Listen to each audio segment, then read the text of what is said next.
Hello and welcome to the Tuesday, October 20th meeting of the Finance Committee. Thank you for joining us this evening. Pursuant to the Governor's order suspending certain provisions of the Open Meeting Law, General Law, Chapter 30A, Paragraph 20, as well as the Select Board's emergency order dated March 16th, 2020, the Finance Committee will be using remote participation for this meeting. The audio of this meeting is being recorded and will be posted to the town's webpage within 24 hours in accordance with the Governor's emergency action requirement of keeping the public informed of actions during this meeting. I would ask that all participants remotely attending this meeting please state your name for identification purposes each time you speak throughout the meeting. At this time, a roll call of attendance will be taken. Mr. Alfred. Here. Mr. Whitaker. Present. Ms. Zemer. Here. Ms. Nersessian. I'm here. Mr. Murphy. Here. Mr. Maxwell. Present. Okay, and of course I am present. So we are in session, and before we begin, I just would like to remind everybody at home that today, October 20th, is Community Media Day. And for those of you who are wondering, it's an annual celebration of the voices that bring awareness to the importance of free speech and accessible media for all individuals to have their voices heard. So happy Community Media Day. They put a graphic up on each cat. Oh, well, good for them. That's community media in action right there. Okay, so let's go right to the agenda. We have, I believe, meeting minutes, Mr. Whitaker, right? For what day? Let me, should be our last meeting. So 2 weeks ago should be the 6th. Yep.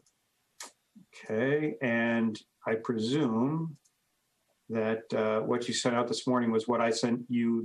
You got has my edits and everything? Okay, so I'm good with that then. Okay, anybody else review those minutes? And if so, I'll entertain a motion to approve them. So moved. Second. Okay, any further discussion on approval of the minutes? Hearing none, we'll proceed to a vote. Mr. Alfred? Yes. Mr. Whitaker? Yes. Ms. Zemer? Yes. Ms. Nersessian? Yep. Mr. Murphy? Yes. Mr. Maxwell? Yes. Okay, and I vote yes. Okay, those minutes are approved. Okay, and I think that's all we have outstanding, correct, Mr. Whitaker? Okay, good.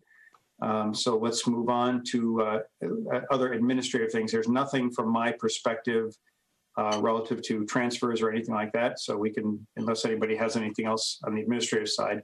Actually, I guess I'll say this for the warrant. Okay, we'll talk this under item number 6. Okay, so let's go.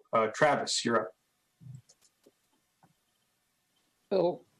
So most of the things I think we'll talk about tonight are under warrant. So just under TA updates specifically, the only thing I would say is that we are hiring a new building inspector. I intend to have him in front of the select board next Monday night.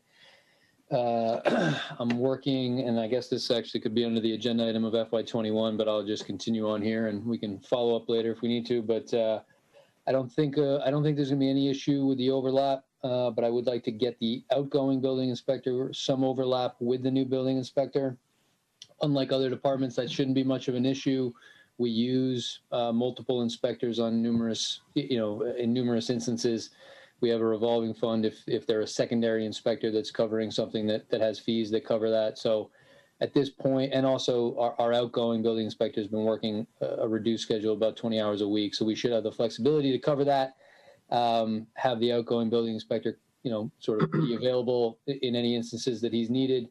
Also read in the new building inspector on larger projects and keep that office moving as quickly as possible. There's been demand with everybody home. There's been a lot of building permits being pulled, but I think we're trying to keep up as well as we can. And hopefully we'll have this new full-time person in second week in November. But I will have that person meeting the select board next Monday night. So when is the planned departure of the current building inspector? So he's already on. I guess what I'm saying is if the new guy starts in mid-November, how much overlap are we talking here? So I guess, again, I mean, it's not the overlap like we would see with another department head. I mean, the overlap would be sort of he's already on a reduced schedule. So I'll probably try to keep him closing out the long-standing permits that have had a longer process, probably through the calendar year potentially, but how many consistent hours that is, I don't know. Okay. That's just... So he, plus, and then we also use backup inspectors. We use, a plumbing inspector and an electrical inspector who go through the revolving fund. So we may treat Chris in some instances as a backup inspector if we need to keep up with workload. And if not, it'll just be more to read in the new inspector. The only other update sort of outside of the other agenda items that you have is just that last night, the warrant, they voted to make sure that the warrant is still open through 10:30. Other than that, I'm looking at my TA updates from last night and none of them are really finance related. So I think that's it I have under this agenda item. Okay. Any anticipated additions to the warrant? I've had a couple people sort of say, well, now that there's more time, can we bring things forward? I just said to anybody in those instances to put it in writing before I can bring it to the select board. But as of right now, I have 15 articles that we put up on the board that I have information on. I think a lot of people have asked me about the governance committee. I have nothing in writing at the moment. People have asked me about the citizens petition. I just let that individual know that they have an extended period of time. But I don't have anything other than the 15 articles that I've been consistently discussing with the select board so far. But I apologize, I haven't seen a governance committee meeting recently, but I mean, presumably if they were going to be putting something on the warrant, within 10 days, they would have to have it basically written and undergoing legal review. And there would be a big process to getting language, right, before it can be put into the warrant. Well, if they get me language by the 30th, as with everybody, I can then have it reviewed by legal. But I need indication that it's going to happen, and then I actually need some content for the warrant. Yeah, and I don't have that at the moment. Okay. The governance committee stated a couple meetings ago they were going to reach out to DLS. Is that still ongoing? Are they going to do it as far as you know? Or have you reached out to DLS for them on their behalf to go and get a technical assessment of our finances or financial organization? Right. So the way that we left that was that the DLS offers a sort of service that has been used in other towns to have technical assistance.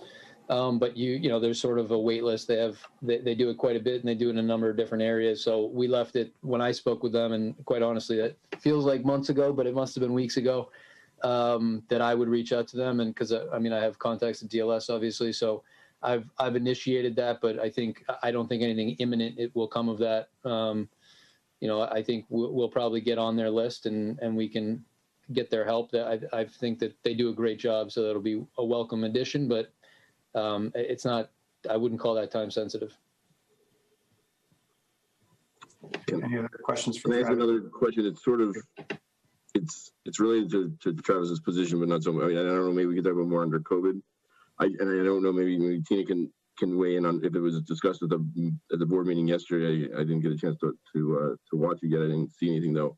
Obviously we've had some cases at school now, and I know the school has been trying to sort of, ask that, people really limit out of school sort of activity and mixing of children. I was just wondering if there was a way that maybe that there could be more communication on the town side too, because obviously once people leave school property, they're no longer really under the jurisdiction under the school. Of the schools. It's more. And I know there's a Facebook post about Goodwill Park, and I guess there actually was a case that came potentially from that. At least that's what I'm hearing through the grapevine. But it's been 2 weeks and five cases for kids. What I'm concerned about is that people are taking risks that are basically putting the school year at risk.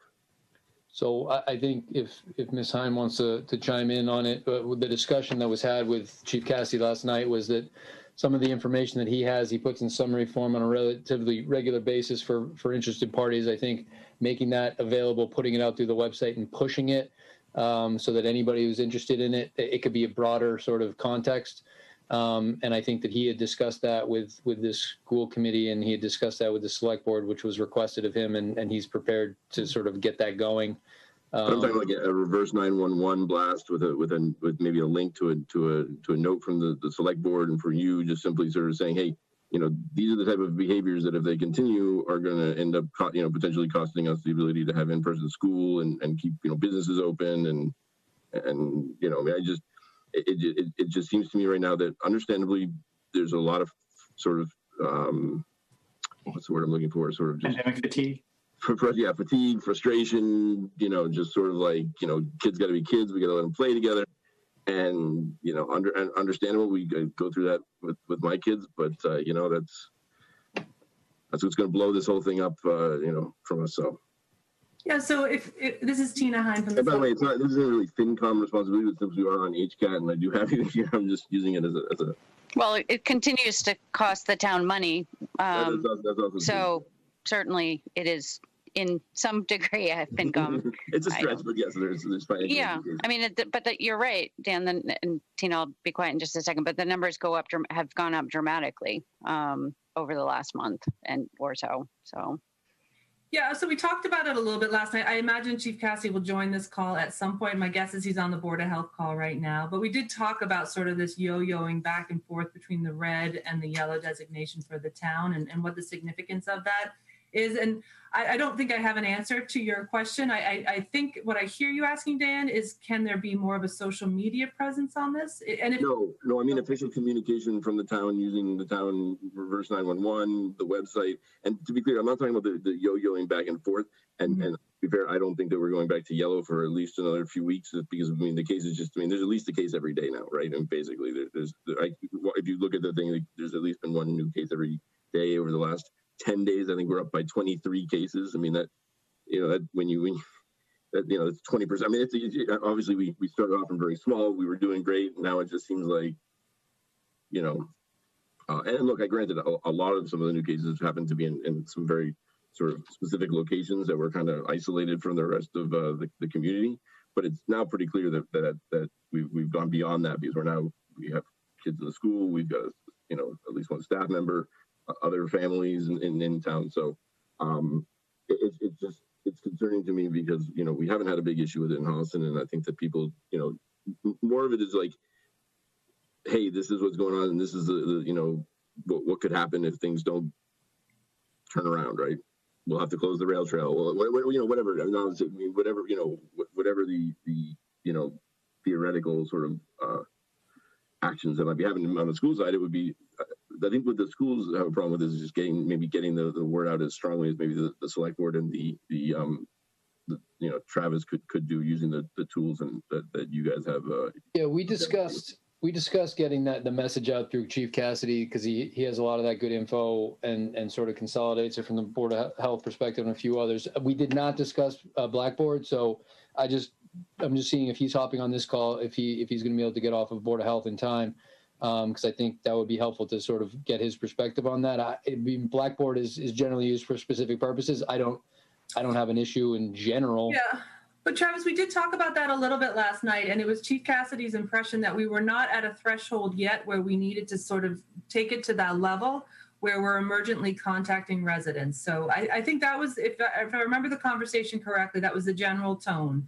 The general feeling was that Chief Cassidy is in regular communication with not only, it's a CEIT, tell me if I've got an acronym right, Travis, but it's that state agency or group that is in communication with towns once they have the red designation.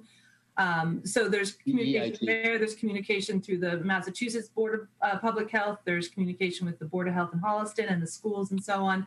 And so Chief Cassidy is our point of entry into all of that information. And his feeling, if I can summarize last night, was that we're not at a threshold yet where we need to be considering an emergency alert to the community to say, hey, look, tomorrow this changes. This is about to happen. We're going to close. I don't want to speculate. I'm not suggesting an emergency alert to the community where you're saying this is what's happening. And I'm not suggesting pinging them all the time, but the communication you're talking about is not going on at the to the residents and at the community level. It's going on interagency and with the chief and everything, which almost nobody really sees. What I'm suggesting is sending out an email basically saying, hey, we're not going in the right direction. We don't want to get to this emergency step. So, you know, and here's what we're asking you to do to keep that from happening. It's a preemptory alert, basically, to say, you know, yeah, we haven't gotten to the really bad, but you know, we're also not, you know, doing really well either. And so let's try, because, you know, we know what this virus is. It takes a while to manifest, you know, the numbers to ramp and everything. But once you get going, it's hard to pull back, and the restrictions could be, you know, Yes, if I recall last night's conversation, Chief Cassidy was planning to post information again on the town website. I believe he was going to continue to do it on a weekly basis, as in Wednesdays, I think, Travis, if I remember correctly. He was going to put the information up there, but I do feel like there are plenty of avenues by which this is getting messaged out there. CDC guidelines, and in particular in terms of Halloween, are up on the town website and have been distributed, I believe, through the schools and so on, that parents are getting this information, the town is getting this information. There's probably no limit to the number of ways in which we could communicate this information. Well, it was put on HR, which was good. But again, I think we use the Blackboard system too little. I understand that there's a risk. We don't want people to start ignoring. I mean, having 10 to 20 emails from political campaigns or texts from political campaigns a day now, and so you just sort of just. I understand what you're saying. You don't want to get there, but at the same time, it's one thing to say, hey, you got to, if you happen to be surfing the town's webpage because of how all our great content, you might see it.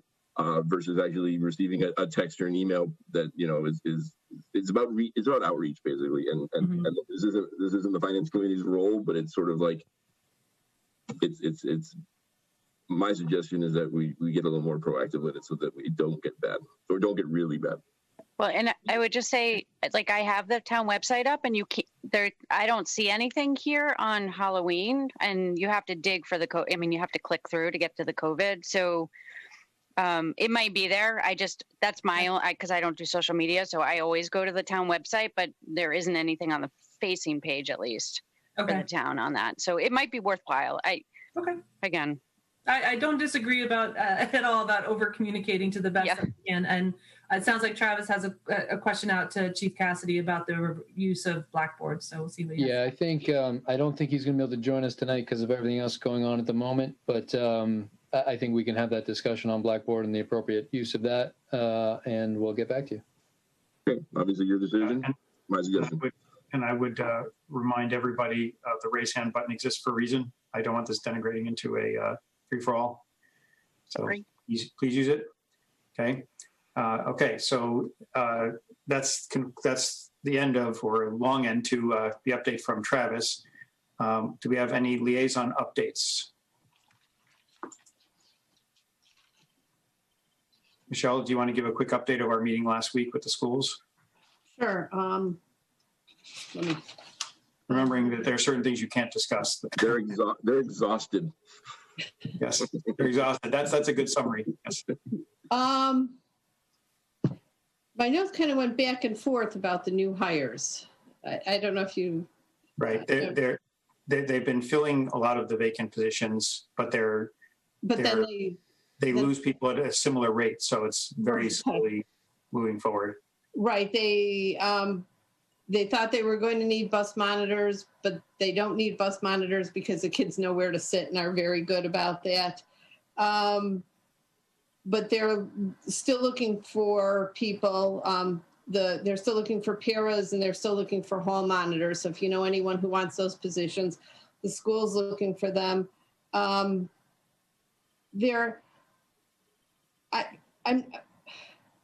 They went back and forth about the Chromebooks. I don't know.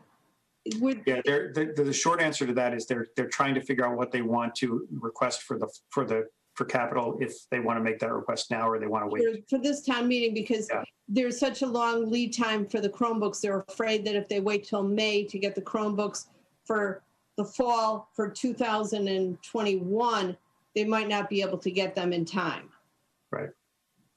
But they said they'll be discussing that in an upcoming school committee meeting. So we'll get clarity on, because they obviously have to get their request in. Soon. The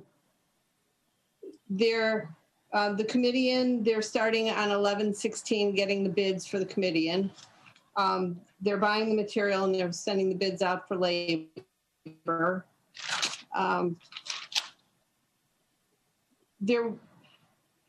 Should we discuss the panels for that grant, the Green Community Grant? Well, I don't think we have to yet, because they have to decide what they want to do about that, right? The summary was that Travis already told the committee last time about that whole the Green Communities Grant.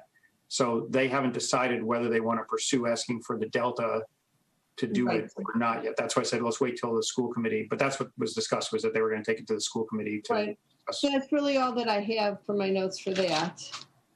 Okay. And then I have notes, if we're done with that, If I just could and I add, might, and what? if I could just add, they're going to work on getting the health care costs and everything. I think Travis was going to get some numbers, but the problem is that it's a kind of a revolving door over at the schools, that people come on and then they actually leave within a few days, and then so getting the sort of exact costs and numbers down is It's been making Mary's life miserable too. making. Right, and of course, there's the January 1st nightmare of what happens next year if there is no CARES money. Right. So Michelle, did you have updates from other, like, is that on the DPW. schools? What? DPW. Okay, so go ahead and do that update, and then I'll get to Tina and Sue. I see your hands up. So Okay, for the new treatment facility, I don't know, Vin and Travis, you guys want to Sure. chime in on that? Yeah, I'll chime in. We went through and we had a presentation between Sean Reese, director of DPW, and Ali, and I don't know Ali's last name, but he was the kind of consulting engineer. Parand. What is it? Ali Parand. Paran. He's the consulting engineer for the town, and we discussed the original proposal and the estimate they came up with and why we were off. Long story short, it just seemed like we just didn't have the right numbers in for various reasons. So the number we came up with after we discussed everything, we're looking at an additional $850,000, though I just want to make a comment. I think we need to lower that by 20,000, because in that original number included cleaning. And I think that's really not related to a capital expense. I think it's related to maintenance. But neither here or there.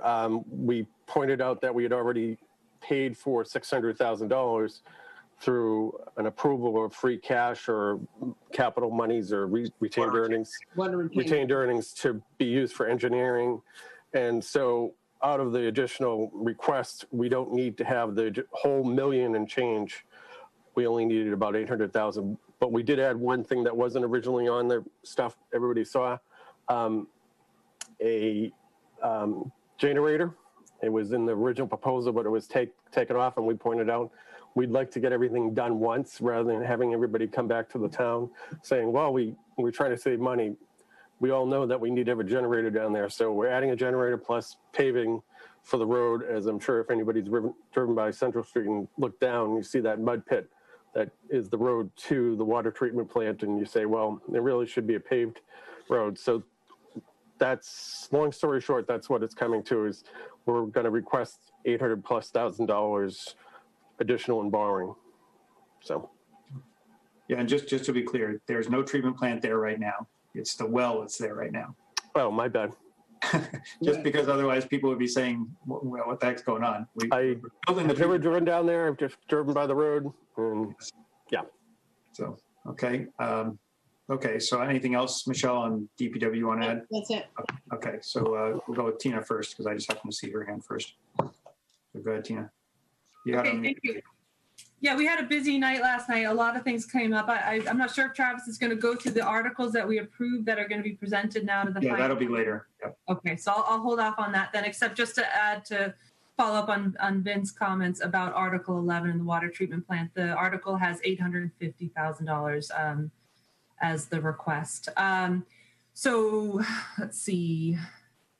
We heard a request last night from the Director of Youth and Family Services. They have depleted just about the full $25,000 amount from the original allocation for the rent and mortgage relief program, and she will be preparing a request of our board for an additional $25,000. She plans to change two aspects of the program. One is to lower the amount that can be awarded, and two is to lower the number of months that can be covered. And so we'll be discussing that next Monday evening. We anticipate the request from the director for Monday night of next week.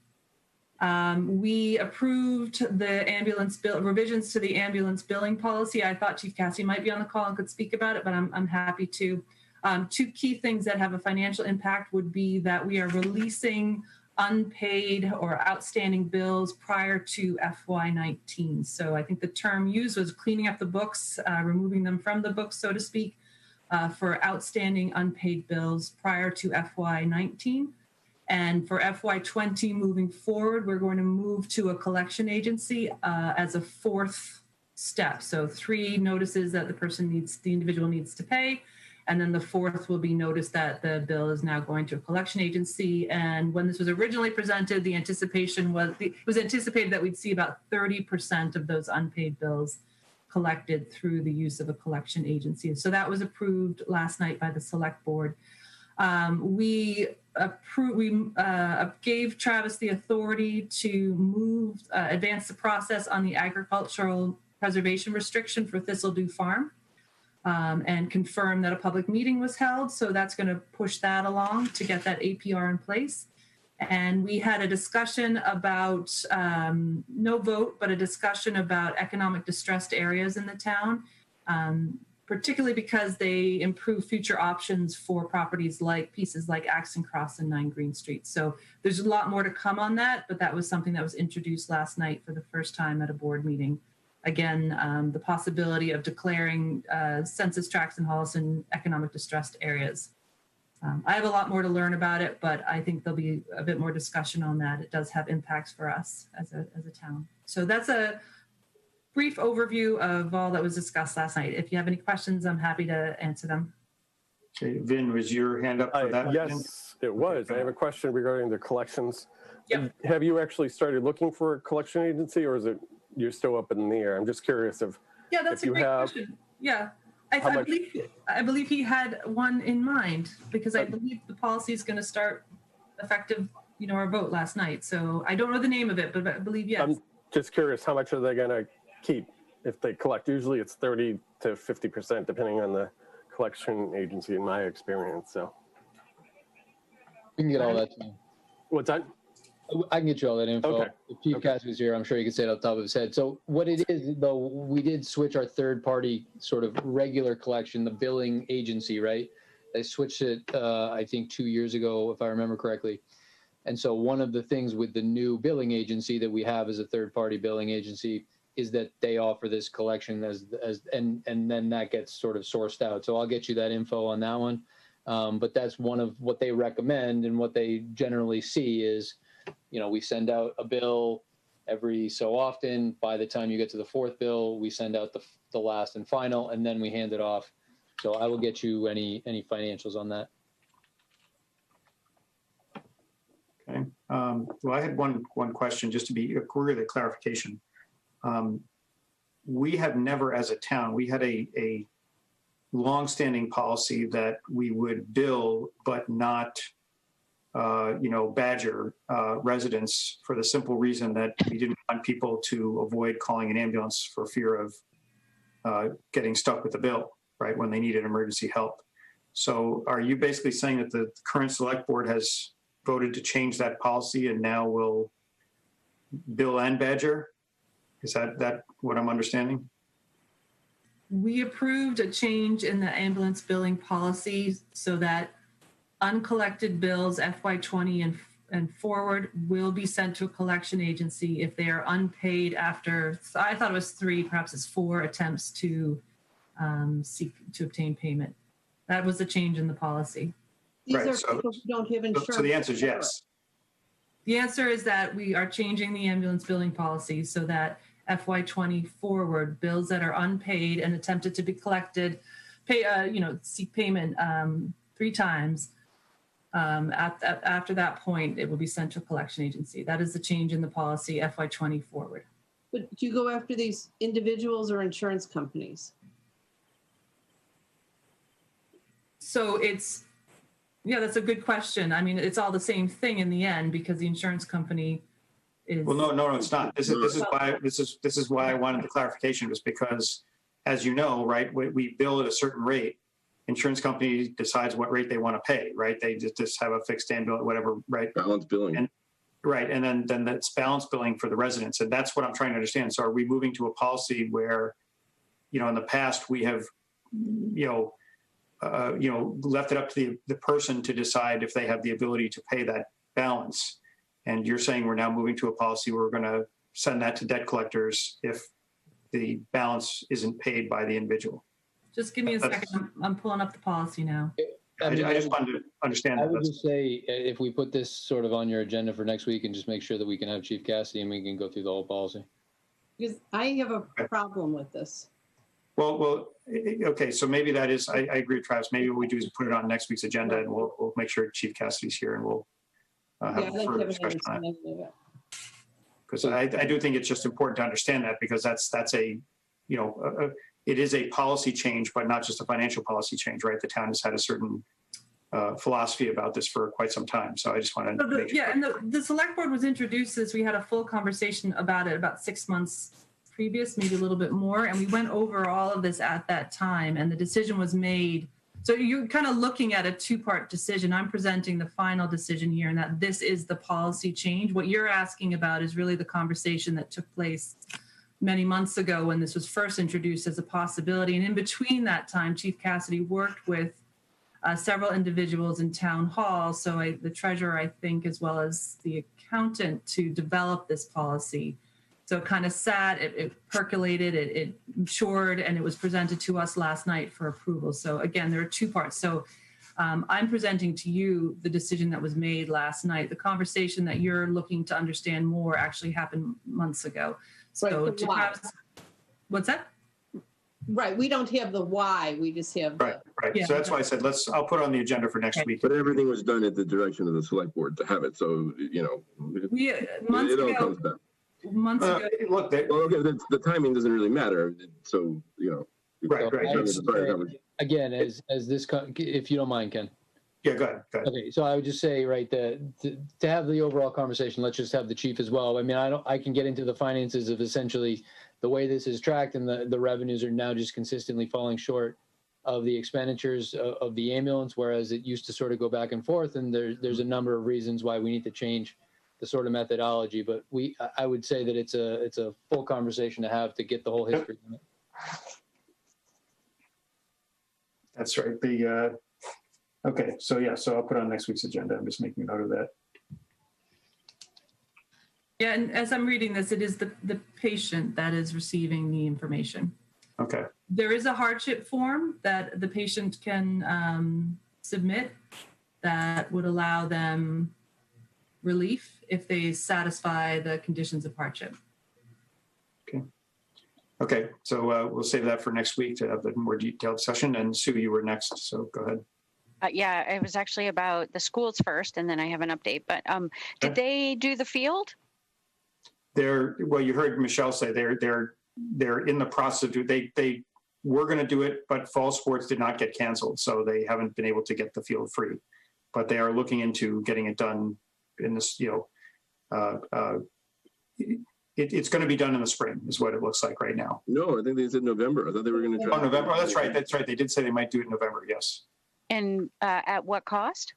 But they're getting that in. They haven't gotten the final. They haven't gotten the final bids yet. Yeah. The bids are due November 16th. Okay.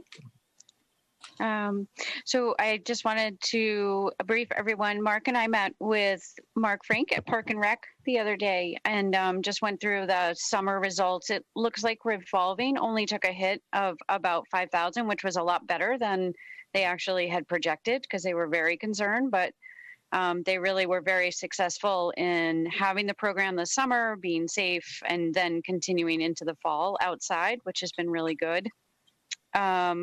Right now, they are looking at a couple of things that hopefully they're going to talk to Frank about for CPC requests, including some pickleball courts, probably over at Mission Spring, which I guess there's a pretty big demand for, and then potentially looking at the dock at Stoddard, which he has some concern about, so he wants to look into that. And if anything, that would come up in the spring. It wouldn't be something for December's town meeting.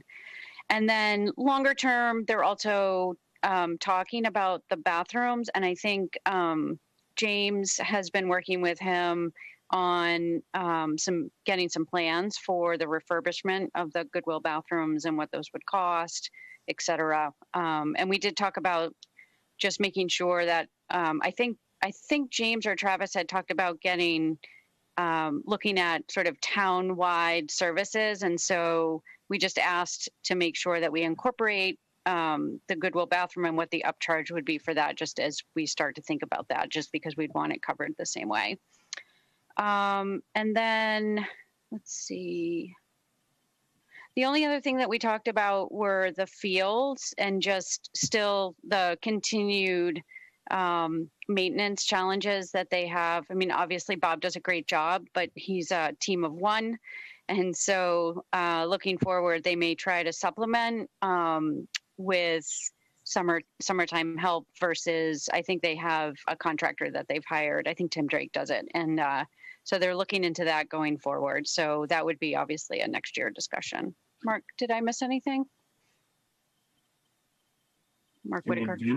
Yep, sorry about that. Not from what I had written. The only thing that might be of interest to anybody was that the beach passes, the quantity they sold was significantly higher than normal. They had 750 passes sold. Normally it's in the 400 range. So that was helpful towards that only losing the $5,000 rather than being significantly further behind. Yeah, so that's the staycation, I guess. So Right, yeah. And then the other thing, Tina actually joined me to meet with the community farm committee last week. And they actually have a master plan that ultimately they will come in to meet with us about it for refurbishing the house, and all the property around it. There's a chicken coop that they'd like to refurbish. I think they do a little bit of work on the greenhouse, although it didn't look like a lot was needed. And they have some rather significant plans for programming and events there, and different, there's hiking trails, et cetera. The master plan was beautiful. I mean, the person who did it was amazing. But at this point, they didn't have any of the financial, like the cost analysis done.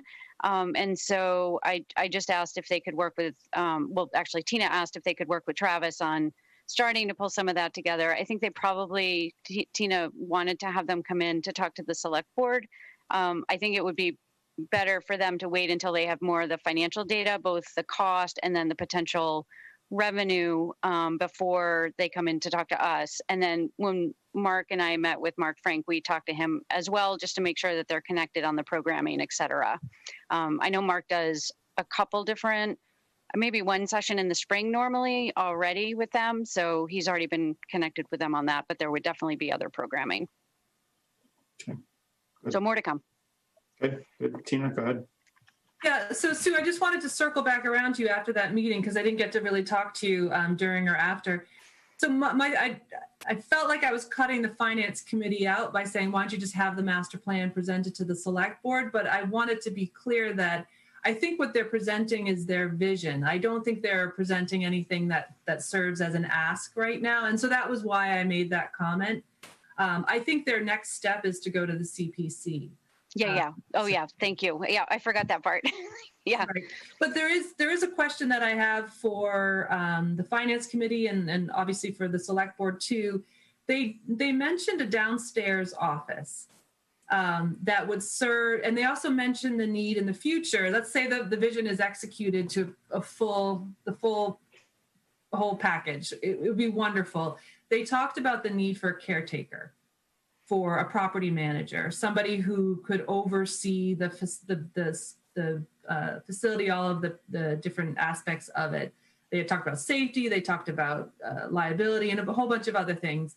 So I pulled out the facility manager plan that I think the finance committee worked with John Cronin on to develop prior to me joining the board. And year 3 of the facilities manager has an expansion and bringing on new employees within that plan. And so I was trying to think, like, I just didn't see the town hiring a property manager for the community farm. I didn't see that as something that would really mesh with how we look at employees and resources like that. And so I was trying to figure out, is there another way that with that office space, and is there some dual purpose that could be served here? And so that's kind of my question, is when this idea gets fleshed out further, is this an appropriate role for an employee of the facility manager in that department? They'd have an office space. Is that a yes, a hard yes? Yes. I'll take that and stop talking. Thanks. Well, but let me just say, I have a lot of concerns about this, because when they first came to propose the purchase of this piece of property, they did not inform us that there was another bidder who was actually would have kept the property on the tax rolls until much later. Yes, they did. But I'll explain that in a minute. But go ahead. Until after we voted, it was a whole show. And the building was actually supposed to be demolished.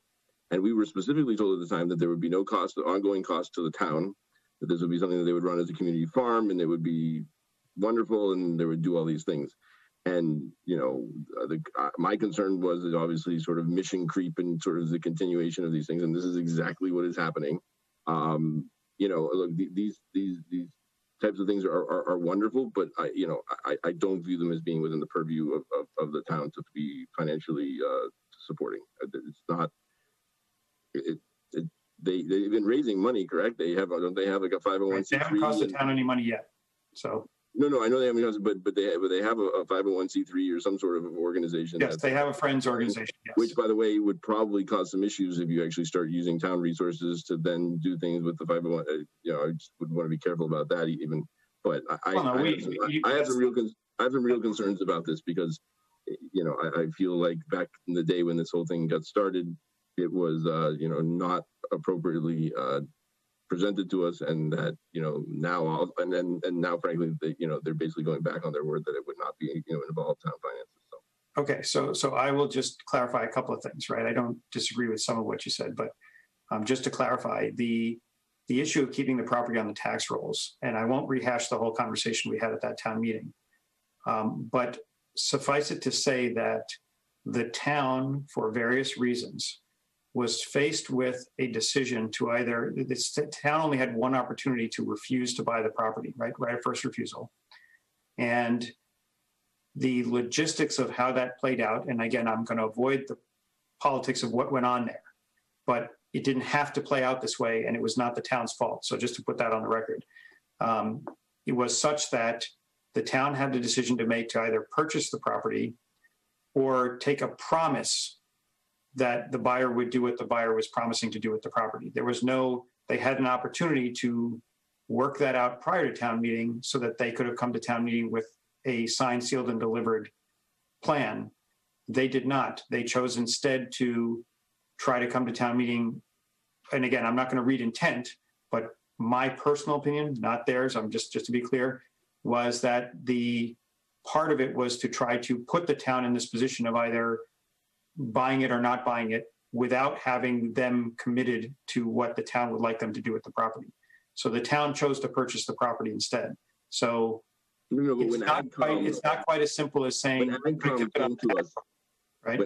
When AgCom came to us originally with the proposal to purchase the property, they never mentioned that there was someone else trying to buy the property. It was only later, right, because we got into town meeting, that all the stuff that you're talking about came up. That's because it wasn't under their purview. That was open space committee. That's as I said, there's a whole story there I don't want to go into. But suffice it to say that the town is put in that position. You're right about the house. And I would say only this, which is, let's wait until they, we're complaining about a problem that doesn't exist. They haven't come to ask us for any money. They haven't come to, right? Let's wait and see where it goes. I was more trying to fill Tina in on the history and sort of at least my concerns. I don't know about if anyone else shares this concern. Just so you understand, going into this, what the sort of the background was to this property.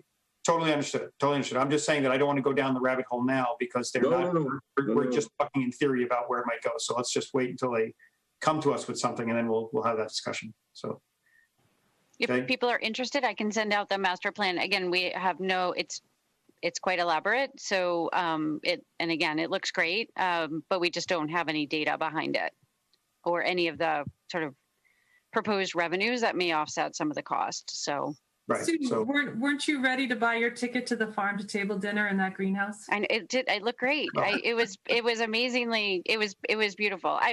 There were some things like having, a kitchen upstairs and a kitchenette downstairs. I was thinking, do we really need that? But, overall, again, things have to be fleshed out, and that's their job, right? To bring it to life. And Exactly. so lots to I do. said that, Dan, just to get the eye roll. So thanks for the eye roll there. but the other thing, How are the cobwebs up there in the corner? right. The other thing I will say, just the last word on this before we move on, because I don't want to take too much time on this, is we were faced last year, as you recall, or maybe I guess it was a year ago now, with the decision about Pinecrest and the kitchen there. Mm-hmm. And that was a $500,000 project they were looking at. And we had a lot of issues with that. This is why I want to see what they come up with, because when you're talking about a facility that is more suitable for things like catering functions and the like, I've seen the plan that they're referring to, and my personal opinion, right, I'm not taking, is that I see more potential in putting the money there than in blowing out a wall and putting up a tent at Pinecrest. So that's a discussion we'll have when the time comes, when they come to us with something. But that's why I don't want to discount it out of hand, because if the intent, this ties into other activities going on in town that we would want to discuss as part of a, they all have financial implications. So, okay, so let's move on. Anything else, Tina, or is that just? No, thank you. Okay, so having said that, let's move on to anything related to the pandemic. So Travis, is there anything new from the pandemic standpoint financially? So the two things that the chief brought up last night was just sort of an update for the select board from the reporting standpoint of how the rent mortgage program went. And then we expect that Jackie Weiner will come back next week and discuss if it's appropriate to do a second round.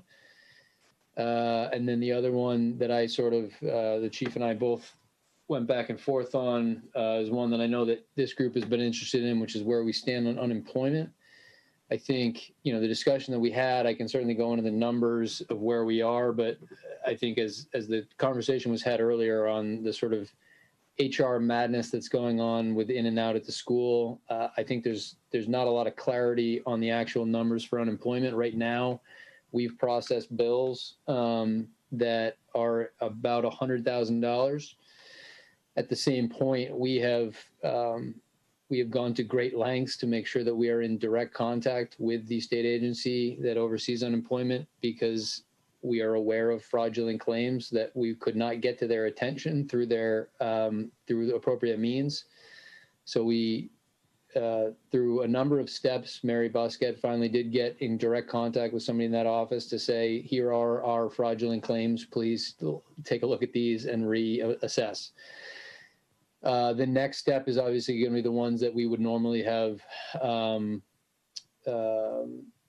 asked for them to be denied. That is going to be the next process. Our first priority right now is to deal with fraudulent claims. And again, my focus is to say that we are very confident that those fraudulent claims are not because of internal information being leaked in any way. We've sort of uncovered every rock in that regard.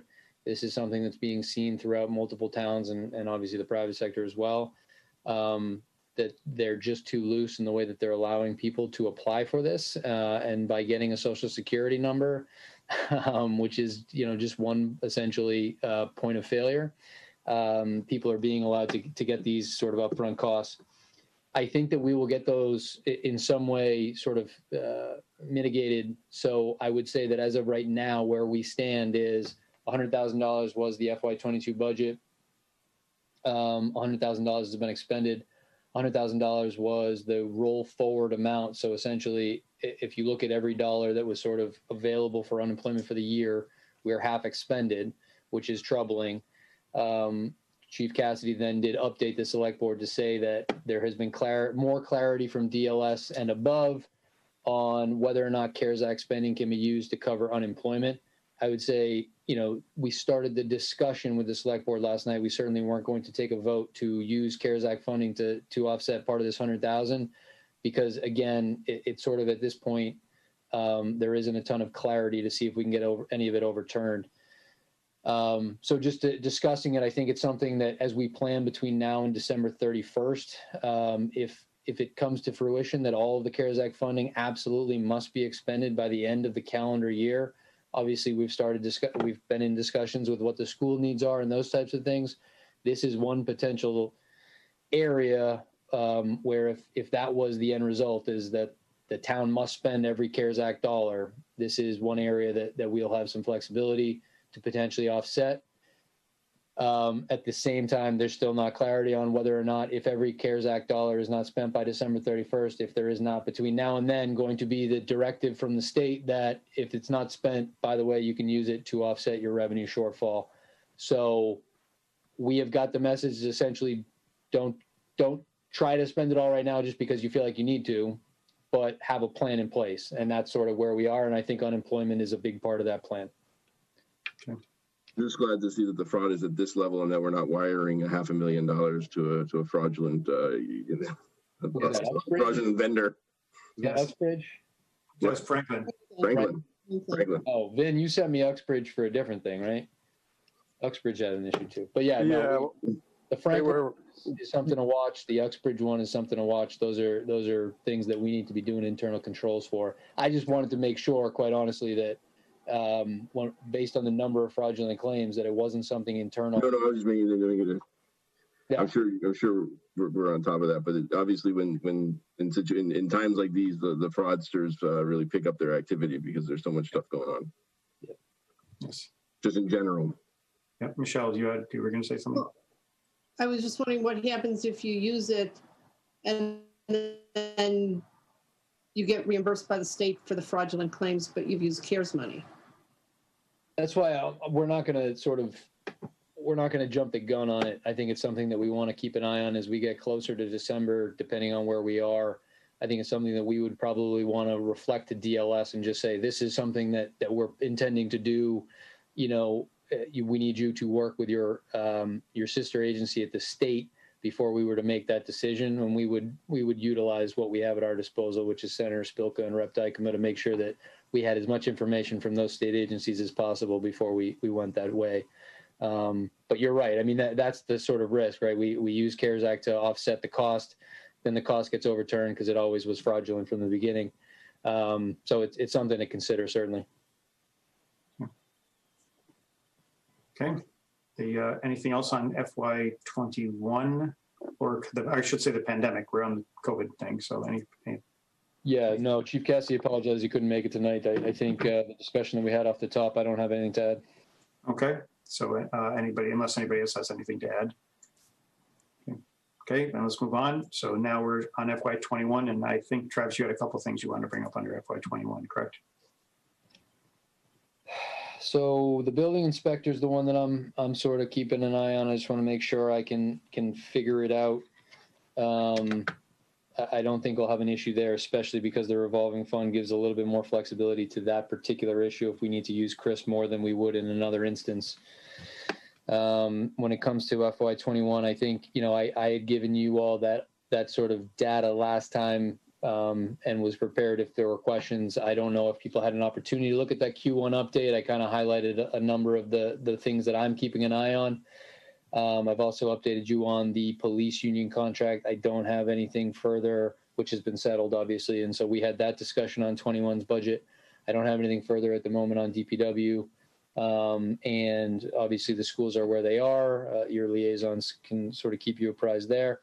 And so those are the main components. Where we are after Q1 is sort of what I gave you. And I'm hoping I'll have some revenue numbers that we can discuss more towards the end of Q2 that I think we can have, we can start to project very well, especially now that we know, we don't know, but we're getting more comfortable by the day on where state aid is going to come now that the governor has done what he's done, which I also sent your attention. And I would just mention that because Ken and I discussed it. The one thing I like about where the cherry sheet is now is it shows where they are in the process, right? So it's sort of like phase 3 of who needs to approve all these things before we finally get our money, so to speak, is that, the governor's approval now and where it's going to go through the last stages before final approval. So I don't have anything else unless there's questions on the info I sent for the Q1 update last week, I believe it was. Okay, and the one thing I would add is, yes, I saw the cherry sheet, and one thing that if I have a chance, I may not have a chance, but I went back and I looked at the revenue projections for FY21 in the revised governor's budget versus the FY20 revenue projections that were used for the FY20 budget, governor's budget. And I, as you all know, I'm in search of where does the missing money come from, right? Either there's got to be a cut somewhere, there's got to be revenue somewhere to make up the shortfall elsewhere. And the revenue projection was reduced, but then there were also other sources of revenue that don't seem anywhere close to realistic. And then the governor's budget also does use 1.6 billion from the rainy day fund.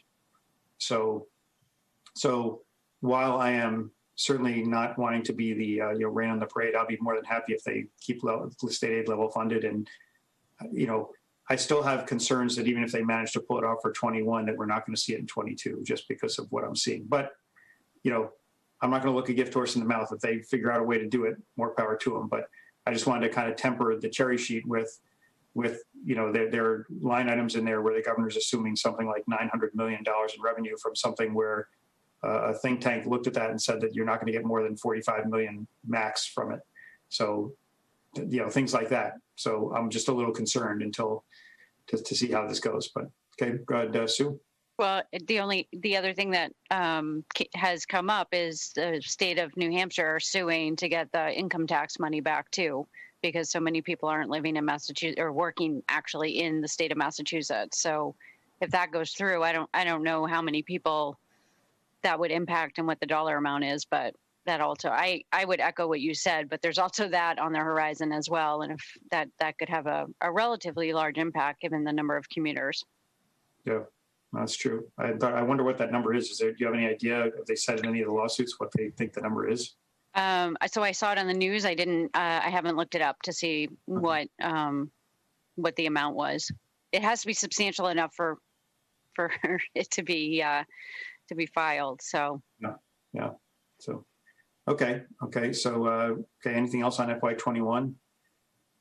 Stay the course. That's my mantra for the moment. But okay, so let's move on to probably the last topic of the day, which is the special town meeting. Right. And I know that, this is where we get into what Travis wanted to go over, what was approved yesterday. So go ahead, Travis.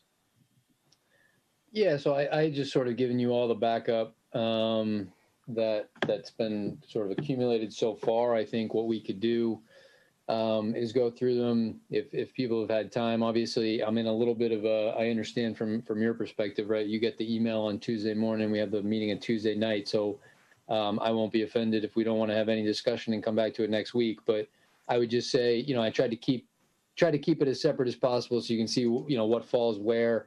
Some of them have quotes, so they get into larger PDFs. The articles that the select board wanted more information on, I'll bring back to them next Monday night, the 26th, which is becoming a full agenda. So I'm looking essentially at the 26th and then November 2nd as sort of dates that I'd like to get all of these sort of done. I can give the holistic view of where the warrant is, money in, money out. Obviously you're aware of the free cash number that's been certified, where our balances are for a number of different things. So what I sent to you today is essentially the articles that the select board felt comfortable with, and then all the backup that essentially goes with it. And I'd be happy to go one by one through them and sort of answer if there's any questions, however you'd like to do, Dr. Chair. Yeah, well, one thing I would say just for the whole committee's, enjoyment and pleasure is the plan that I have right now. This ties into this. This is why I said I'd save it till we got to this discussion. I looked at the calendar for the December 5th town meeting in terms of our statutory requirements to get recommendations out, get a report out. And I figured if you count backwards, it basically means we have to get our report out by the Friday after Thanksgiving. So I was debating whether to just have, Thanksgiving, a virtual Thanksgiving where we sit here on Thanksgiving Day doing the report, but then I figured I'd let you guys spend it with your families. So my target is to get our report out by November 20th, which is the Friday before, okay?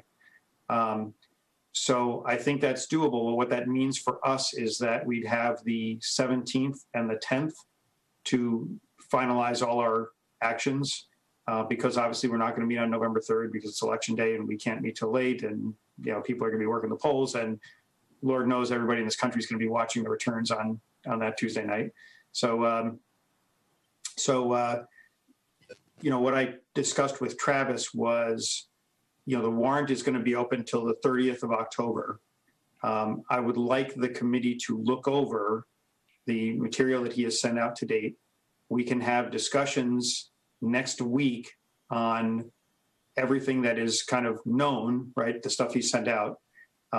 Not so much to make recommendations, but to decide if there's additional information or people we need to hear from on any of these, right?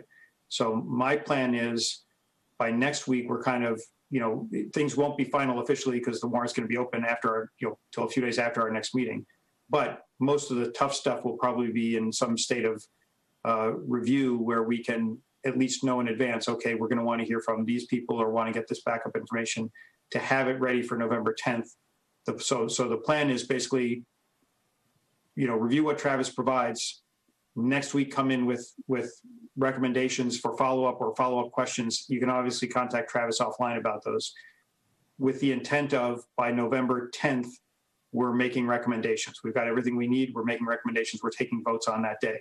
And then the 17th will be finishing up the report, doing the warrant message, putting it to bed, and then I'll get it published, later that week. So if you've looked over what Travis sent and you have questions now, feel free to raise them. If not, be prepared to have that next week, right? It's important we have to do this because we're only going to have 3 meetings after this to get everything put to bed. So okay.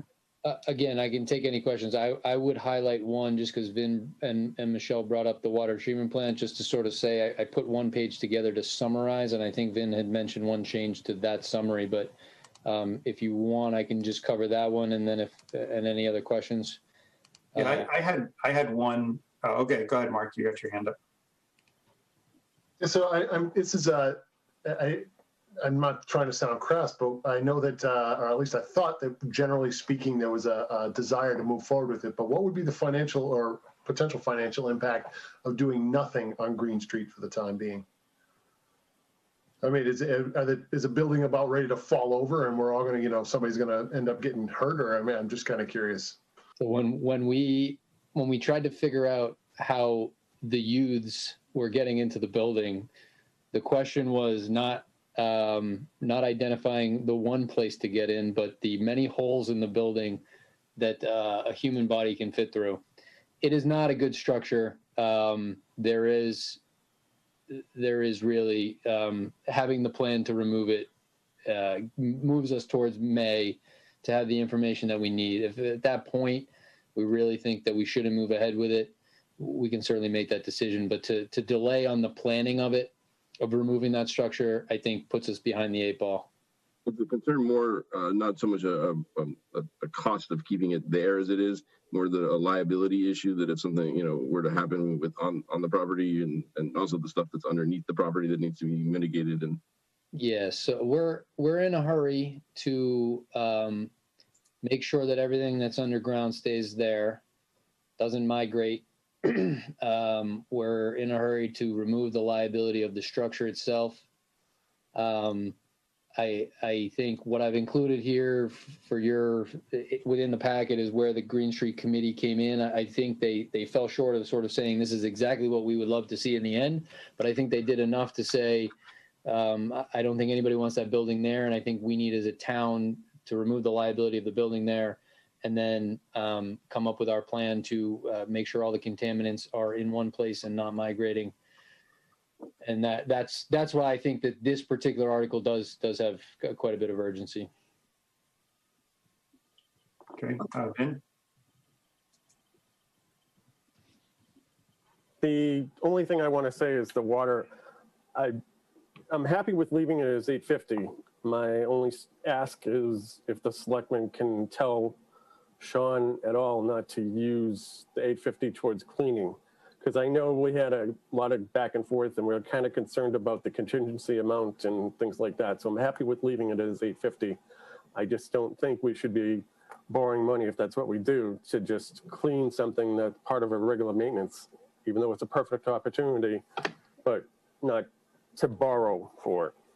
If that's Okay. what we end up how we're floating and we decide to borrow or use retained earnings or CapEx. Okay, so yeah, let me just a very high level, because I know we've sort of had these discussions, but actually, if it's if it's Justin or Chris, could you give me the ability to share my screen? I promise it will only be official business. As opposed to what? I assume that's why I'm blocked. All right, so you can all see this, I assume? Yes. So you have this packet. This is not new information to you. And I put this here, and if there's any questions on this language too, again, this hasn't been reviewed by council yet. This is sort of where I am. I would say that the best way to Vin's point, so this is the update after the discussion that the Finance Committee members, the liaisons, and Ben Sparrow, the liaison to DPW, was involved in. So removing this $300, which I backed out down here, I think the two articles is sort of the point of clarity here. The $600,000 was a May 19 Article 21. And what I actually did include at the end here for your information is where that spending is. The $600,000 now has a balance of about $203,000.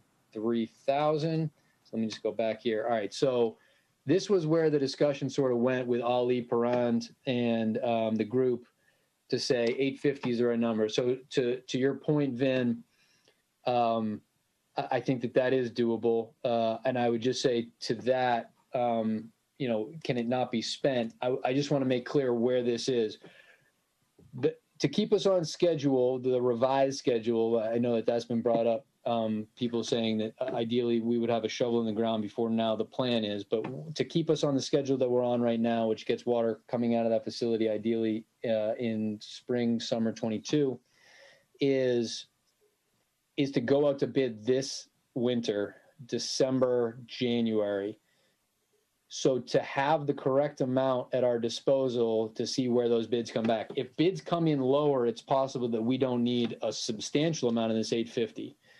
And so, the 850 is increasing the borrowing authorization, which is on the books. That is the 8.375. What is available for design engineering was the 600,000. That's what the $200,000 balance is that I just referred to. My recommendation to the select board last night, although as you see here, I have it written in an open format in a number of different ways to raise the 850.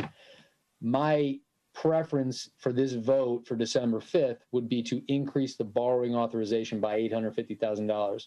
And yeah, I agree. I agree, Travis. That's what I was going to say. Like, I looked at the wording of this and said, the raise and appropriate transfer, right? That could be handled in the future depending on whether we want to offset the borrowing with something else. The only thing you need right now is the increase in the authorization.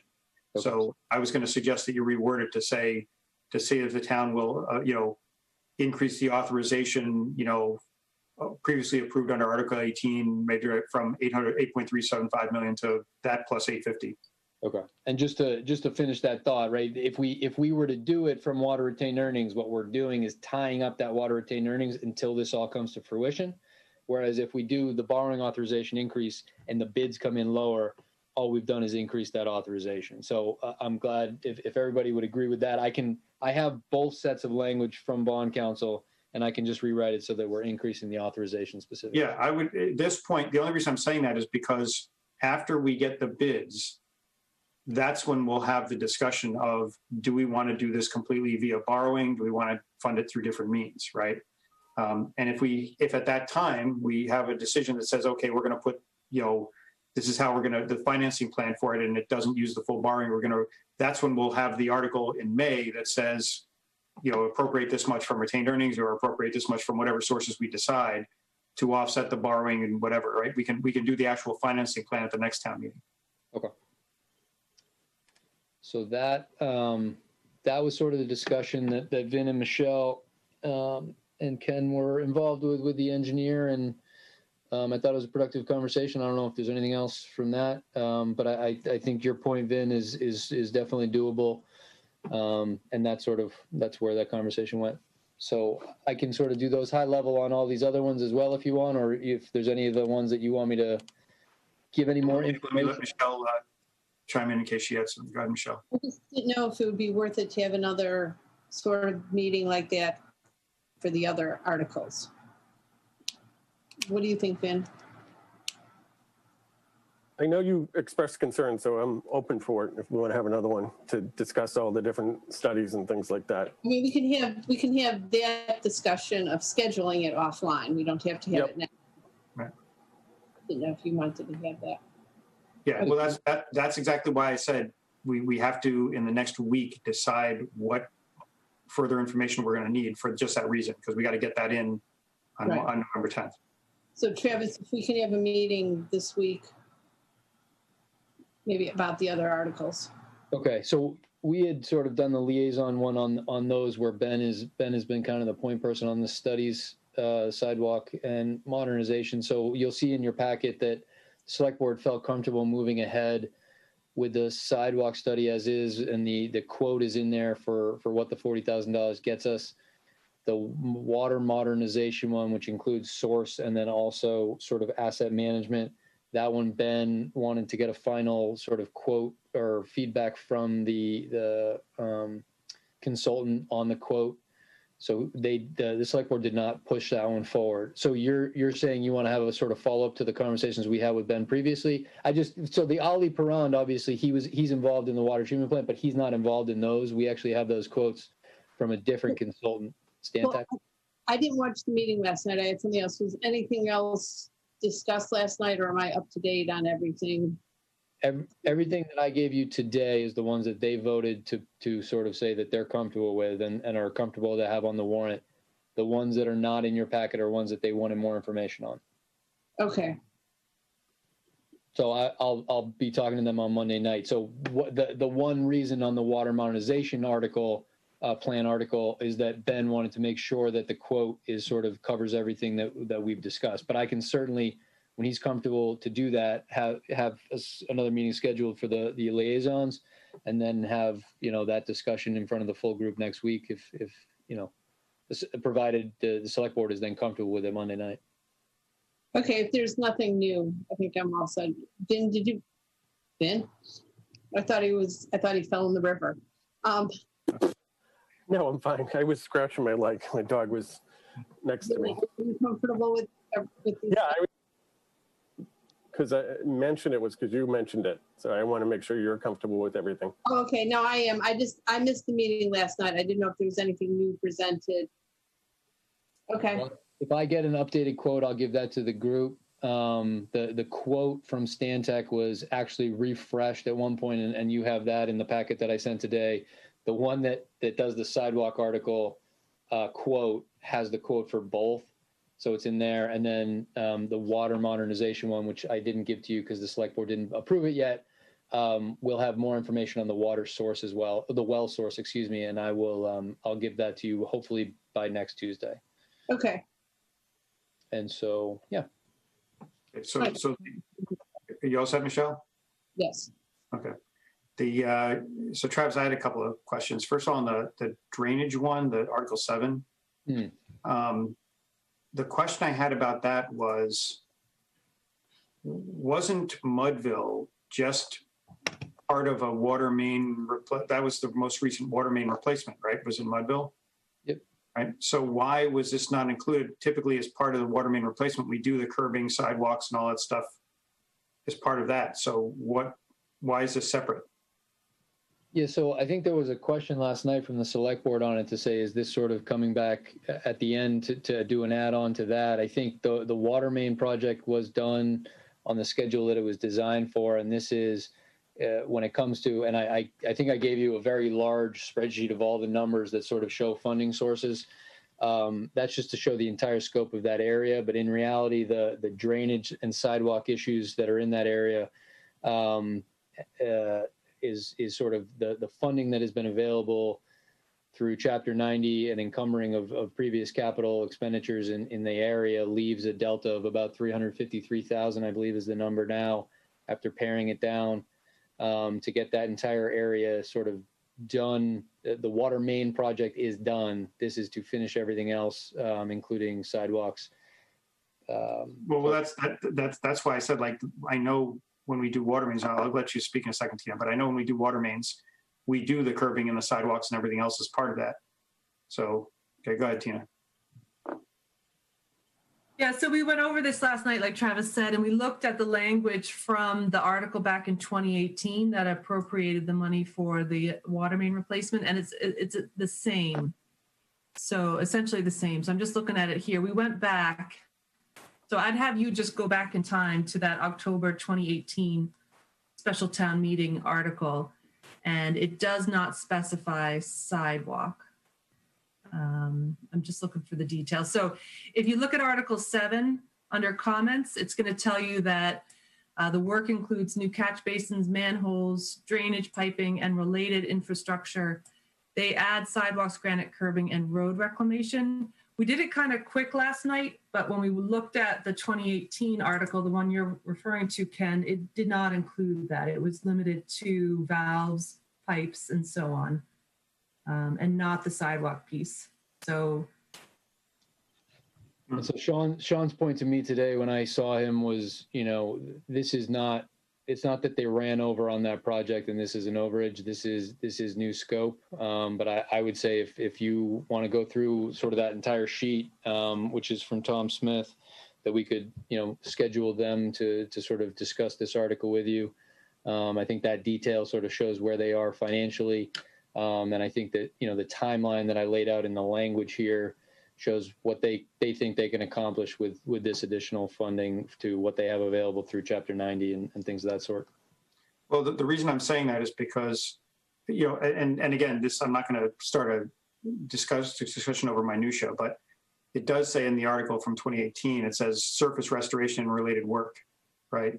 So to me, that includes the sidewalks, right? You're restoring the street after you've dug it up. So, and to be honest with you, my understanding from Sean is that that's standard operating procedure with these water main replacements, that they do the sidewalks and the curbing when they restore the street after the main replacement. So if that's now a problem, then that's something we're going to have to look at going forward in terms of language to make sure we include that, because that has certainly been my understanding, that when we approve that a street's going to get a new water main, that the street itself is being restored afterwards back to, good shape. But the other issue for me is that all that water main work is being, that work that in my mind includes the surface restoration is funded from the infrastructure fee, right? So what struck me about this was that this is 353 from CapEx. And it seemed to me, my first thought was, why isn't this coming from the infrastructure account? This is related to restoration work after the main replacement. So you don't have to answer that now, but I'm just putting that out there as something I'd like to know more about. So I think of, and you can correct me, I think of the infrastructure fee as specific to water, and whereas this is, the water main project is done and complete. So that's interesting. I had not thought of that. Well, as I said, it hinges on the semantics of whether you consider the project. Sean has certainly presented it to us in the past that the water main work, when they dig up a street and they do all that work, that as part of that work, he restores the street, the curbing, and the sidewalk, and they assess the condition. They don't always do the sidewalk. They assess the condition and whether it needs to be included as part of the restoration work, right? So all I'm asking is I'd just like clarification on that, right? If it is the case that our existing water main replacement plan includes this work, right? And that's what we've been paying for out of the infrastructure fee to date, then I'm just saying that this seems like that should be related to that as well. And I'm not saying that's the right answer, but I'd like to clarify that, because that's going to be important to know, because if going forward, every water main replacement we approve comes with a multi-$100,000 price tag for the sidewalks, that's something we need to be aware of. Absolutely. So, I mean, again, would you like to try to schedule for your next meeting to have Tom Smith here? Do you want me to get these answers, bring them back? What I would suggest is you can take it offline, follow up with them to get clarification on what they're doing right now. That's really what we need to find out. What have they been doing with the other main replacements, right? And see why this one is different and so forth and so on. Maybe they say there's some other issue there, whatever. That's fine. I'm not saying there isn't another thing, but you know, as I said, the very simplistic view is we approved money to do this. This should have been included in there. Why are we now going to CapEx to get extra money for it, right? So, and as I said, there may be a perfectly valid explanation. I'm not prejudging anything, but I would just like to know more about why this is different than the other water main replacements. Ken, if could I just jump in on that one? When Elm and Church were done, we're probably 5-10 years ago now. Was that water main under those surface road work improvements, the sidewalks that went in there? Was there water main under that at the time? I don't know for sure. I don't know for sure. But I believe, as I said, certainly my understanding has been that when they do these water main replacements, that all that stuff is included in the restoration of the surface. So I need to check. Maybe I'm wrong. Maybe they've been doing it differently, and I've just been wrong for several years. But that's certainly the way it's been projected to me. One of the reasons that DPW was formed was because there wasn't the same degree of coordination that there is now. So in the past, there's a possibility it wasn't. Mm-hmm. That the road was just paved without the water mains being replaced. I don't know. What we really need to do is understand what's happened since the infrastructure with the money that's been used from the infrastructure fee. That's really what it comes down to, right? We set aside this fee. We've been doing water main replacement now for several years with it, and we just need to find out whether those other projects, and that led to my next question, which is, shouldn't we be seeing a water main replacement project on this warrant, right? Because this is usually when we approve the next year's. There is Winter Street. Yeah, but where is, I didn't see it so far in what we've gotten. So does that just mean it's not? That one is still being discussed by the select board. Why? Okay, yeah, well, Tina, what do you want to say about that? I was going to back up to an earlier comment that you made, but to Michelle's question about why we're looking, so to Ken's point, to Ken's earlier comment, if we're going to fund water main replacement work, if we're going to dig up roads and put surface improvements down, and sidewalks are not a part of that conversation, that's something we want to understand further before we advance the article. And so last night, Travis was asked if he could get kind of pros and cons to bringing the article forward or postponing the article. So we're just waiting for more information because, to Ken's point, if the assumption is that when this work is being done, sidewalks are being included, we don't have that understanding right now with the way the article is written. Have you ever driven down Winter Street? I'm sorry? Have you driven down Winter Street? I grew up in Holliston, yes. Okay, I've lived on Winter Street for almost 30 years. It's a scenic road. You can't move stone walls. There's a hillside on one side.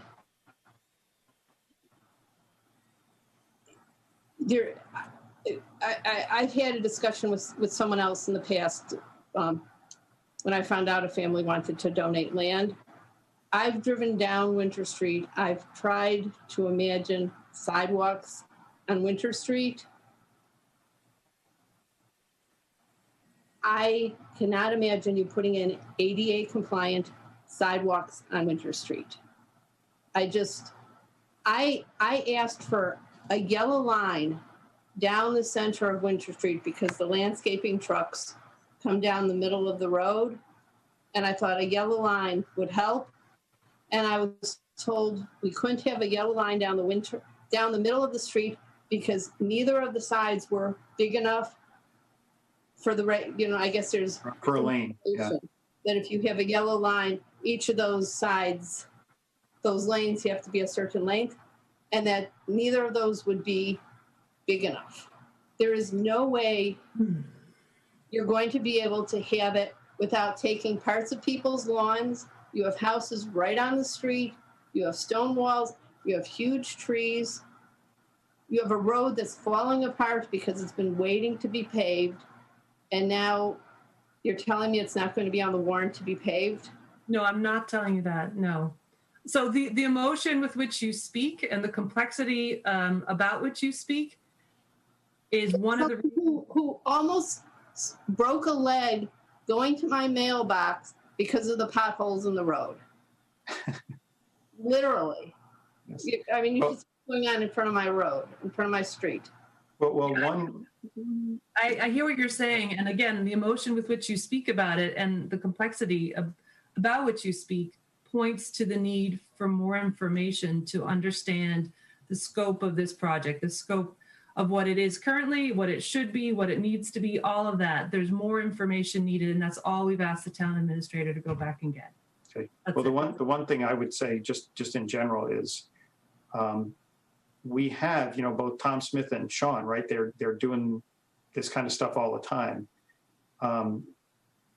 It seems to me, and again, I'm not on Winter Street. I've been on there, so I know how much of a crazy pain it is. But the only comment I would make is that they should be able to tell you, they know the laws in terms of making ADA compliant sidewalks, the curbing requirements, everything else, right? It would seem to me on a street like Winter Street, they could give you an opinion relatively quickly as to what you could even possibly do on a street like that, where, it's different if you're on a street where there's plenty of side space and, you may want to have different opinions, look at what you could do. But I'm saying something like that, it seems to me like our experts in town might be able to give, and then maybe that's what you're seeking, right? I'm just saying that we might have experts already on the payroll that could give you a lot of guidance as to what could even possibly be done, because they might look at it and say, hey, the way the street is shaped, whatever, this is all you're going to be able to do. Curbing, no sidewalks, or no curbing, or to her point about the lane, maybe you can't make it wider, maybe can you make it wider? I'm just saying we should avail ourselves of the experts we have on the payroll for that.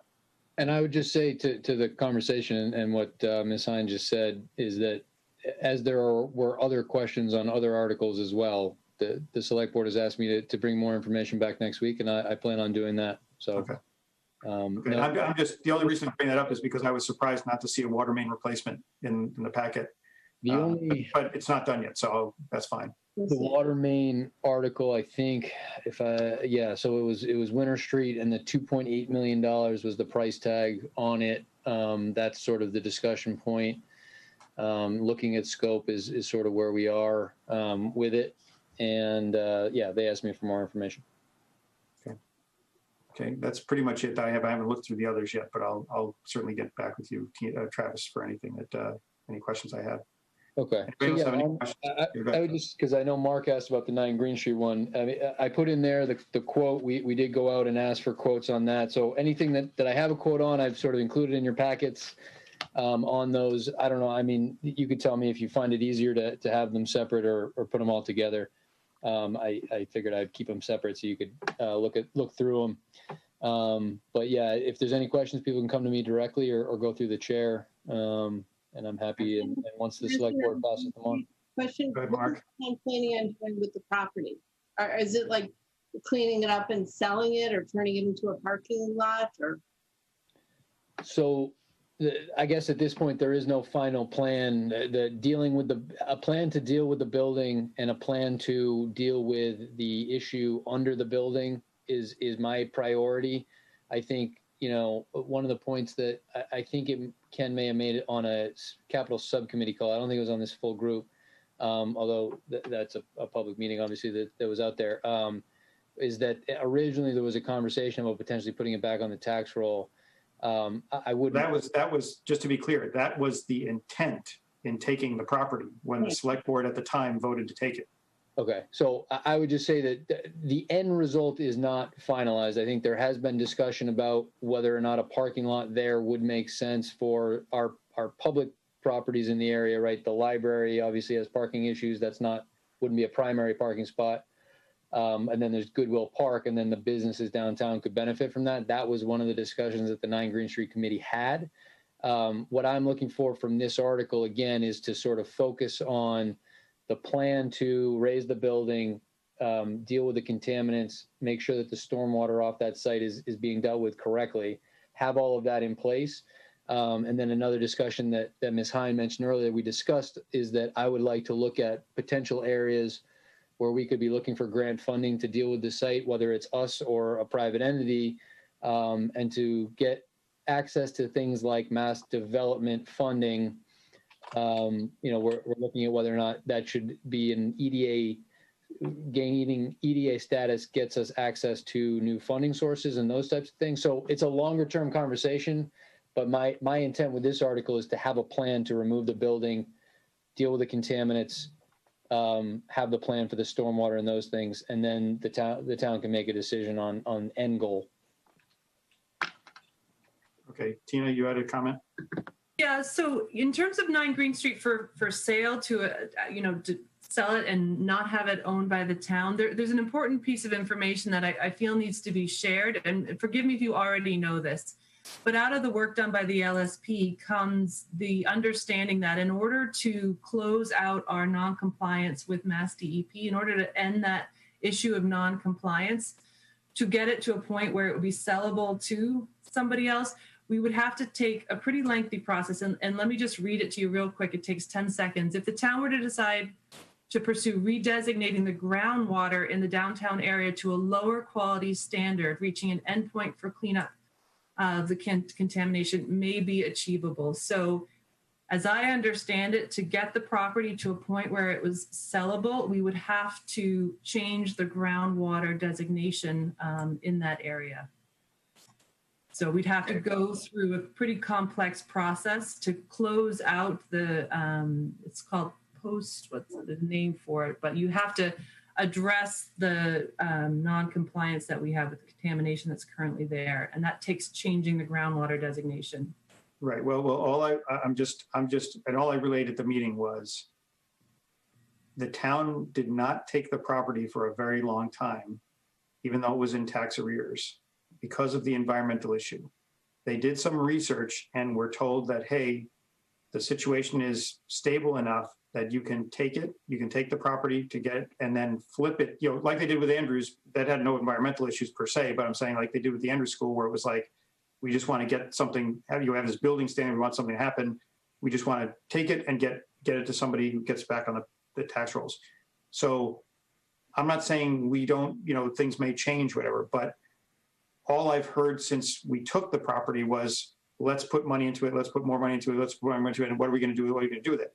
And I'm just saying that it seems to me that the discussion of let's get it to a point where we're selling it to someone else to do something with it, to put it back on the tax rolls, has kind of totally gone away. And I just think that needs to be part of the discussion. It may not be the right answer, but it's the intent, and the delay in taking it was specifically to make sure we could take it and flip it without the town. It's like Axton Cross, right? Why have we taken Axton Cross? Because we know that's a money nightmare because of the environmental hazard there. Sure, but I think the answer to what is the right answer lies in the work done by the 9 Green Street Committee with the LSP. And that's fine. I'm not arguing against the committee. I'm just saying that I want to make sure the committee is not just taking a narrow focus of the town owns this property, what do we do with it, as opposed to one of our options should be to get rid of the property, get it into a condition where we get it back on the tax rolls. So, anyway, that was the comment that I made to Travis at the subcommittee meeting. Okay, Mark, you had a question a while ago. We skipped over it, so. It's okay. I wanted to talk about a completely different subject, so it's probably better that it waited. I'm looking at all these articles, et cetera, and I see the last one, number 14, for the tax signs and equipment. I'm just, again, I know we have them out and about around town currently, or maybe it's just one of them and it just gets moved enough that I think there's multiple of them, but I'm just kind of curious if there's an actual need for this or what the actual need is. And maybe that's a Chief Stone question. I don't really know, so I just thought I'd ask. Tina, you or me? I'll take this one, and then you can supply all the information that I forget. So what we have are simple message boards, and what we're looking to purchase are not simple message boards. What we are looking to purchase are speed feedback signs that provide information based on radar that's in the board itself. So you're looking for a sign that will project the speed the car is traveling. At the same time, it's capturing and storing that data. And so there are 4 requests within this one article.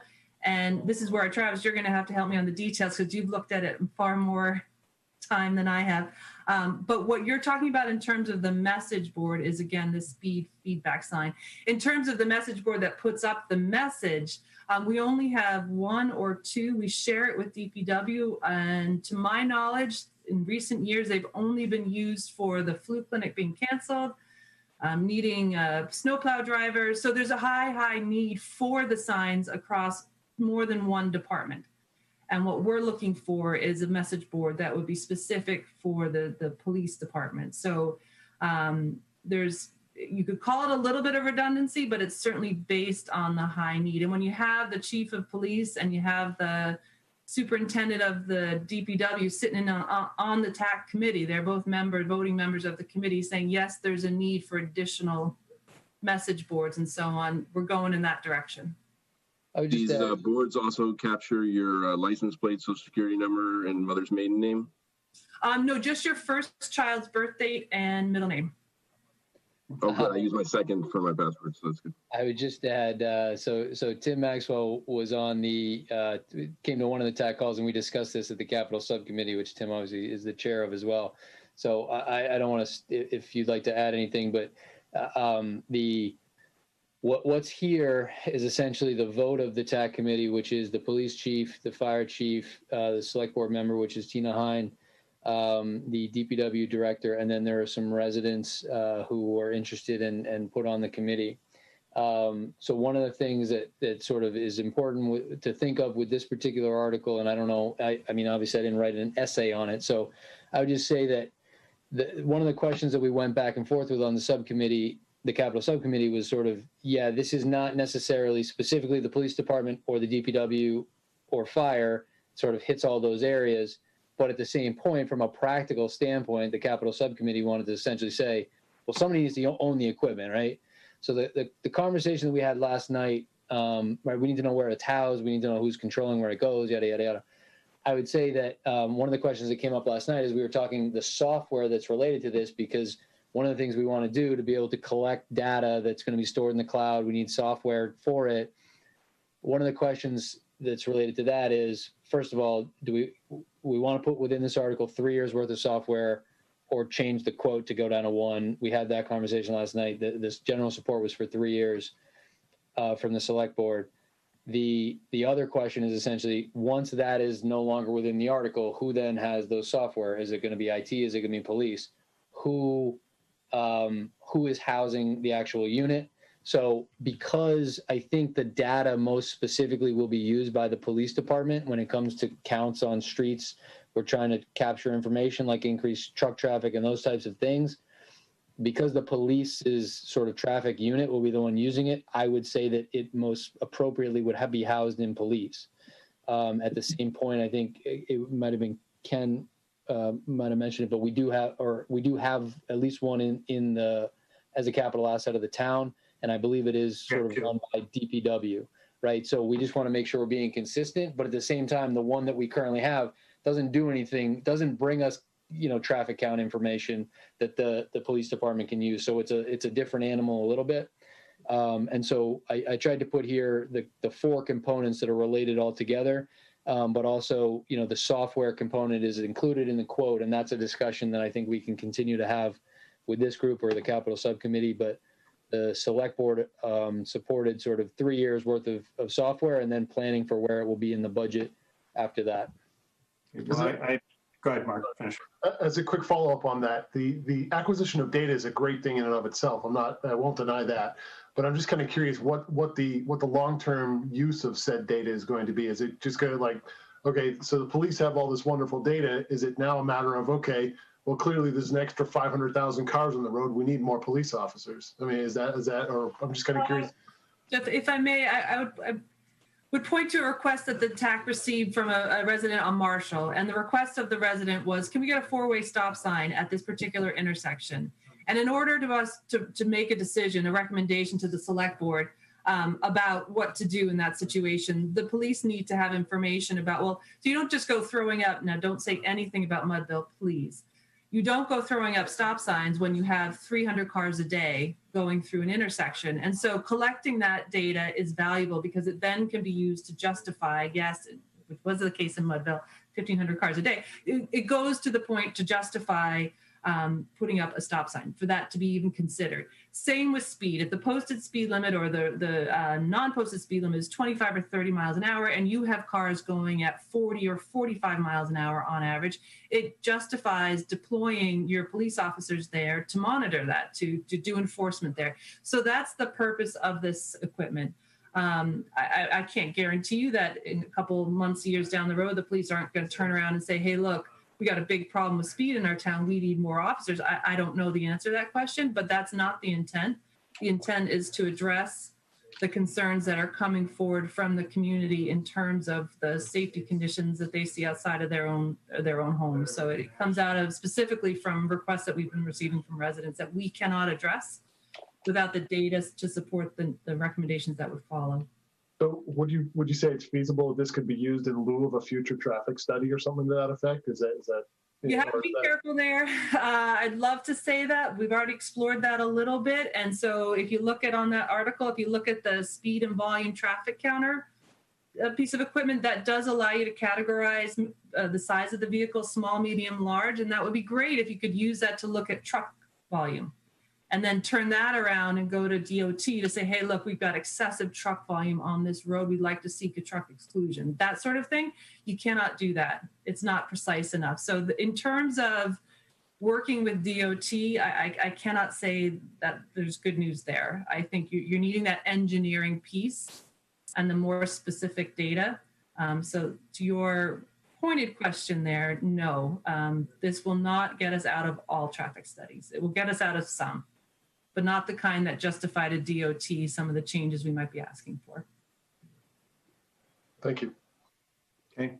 Yeah, I had a couple of, now that Mark brought it up, I'll ask my couple of questions that I had.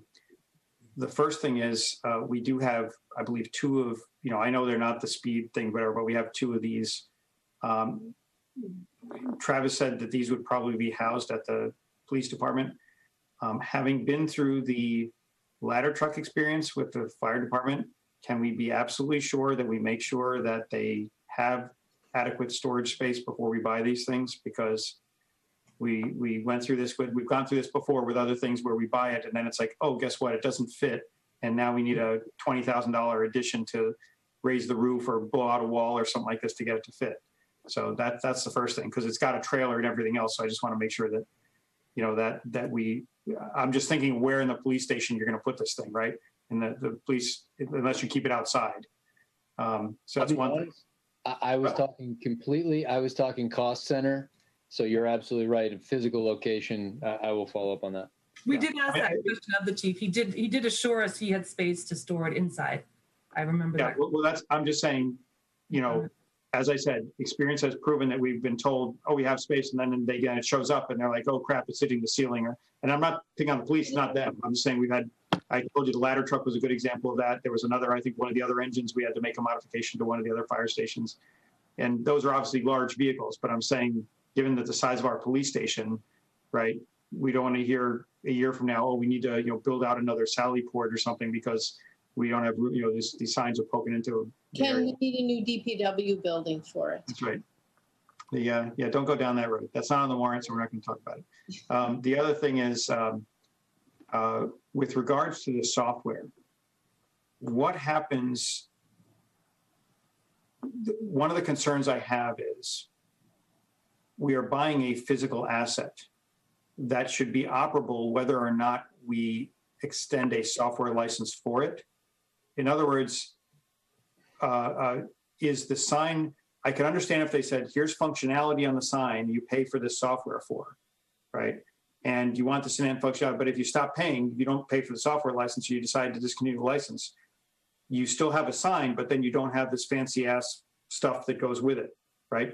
Are we sure that, I'm only concerned because you don't want to get into the situation where, 5 years down the road, they say, oh, now the software is going to be, $20,000 a year. And you're sitting there saying, okay, well, now we've got this asset. It served us for 5 years. And now it's really unusable because we could buy a new one for 20 grand every year, that kind of thing. Yeah, so I would say in the procurement process is where we protect ourselves there. A lot of times in these situations, the software is proprietary. So what you're doing when you're buying it is essentially saying, if you're not going to continue the software, you do have the ability to use the sign. You can essentially then in the future say we're punting on, we don't want the cloud storage and all those things, and we just have a brick sign and we use it as a sign and we don't use all the fancy gadgets. So yeah, I mean, that would be worked in the contract and I would cover that through procurement.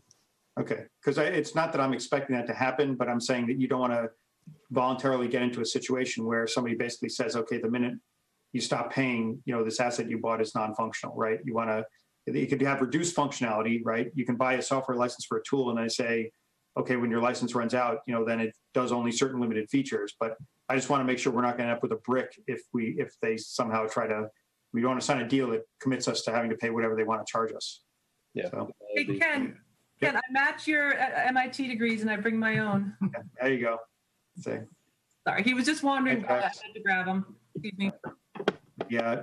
Okay. So the other thing was with regards to the traffic signs.